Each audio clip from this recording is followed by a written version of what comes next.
Thank you, Mr. President. You addressed, I want to follow up on John's questions about the issue that's obviously deeply personal and moving to you, that is the gun issue. Apart from Congress's action, apart from the desire for new laws, and beyond that, apart from the gun lobby, as you noted, the pattern is that these perpetrators are angry, aggrieved, oftentimes mentally ill young men. Is there something that you can do with the bully pulpit, with your moral authority, with your remaining time in office, to help reach these individuals who believe that gun violence is the way out?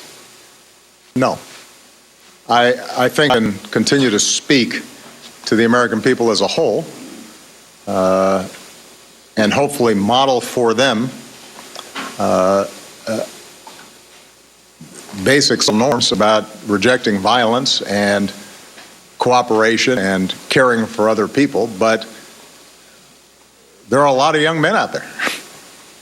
And having been one myself once, I can tell you that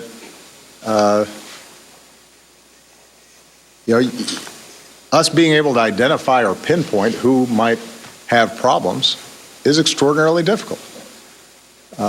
So I think we as a culture should continuously think about how we can nurture our kids, protect our kids, talk to them about conflict resolution, discourage violence. I think there are poor communities where, rather than mass shootings, you're seeing just normal interactions that used to be settled by a fist fight, settled with guns, where maybe intervention programs and mentorship and things like that can work. That's the kind of thing that we're trying to encourage through My Brother's Keeper. But when it comes to reaching every disaffected young man, 99% of, or 99.9% of whom will hopefully grow out of it, I don't think that there's a silver bullet there. The way we are going to solve this problem is that when they act out, when they are disturbed, when that particular individual has a problem, that they can't easily access weapons that can perpetrate mass violence on a lot of people. Because that's what other countries do. Again, I want to emphasize this.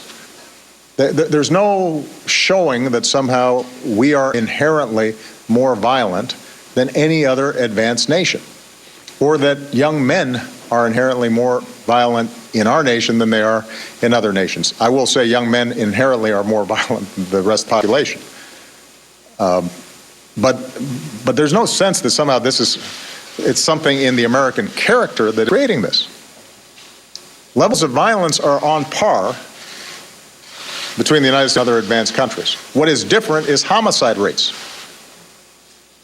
and gun violence rates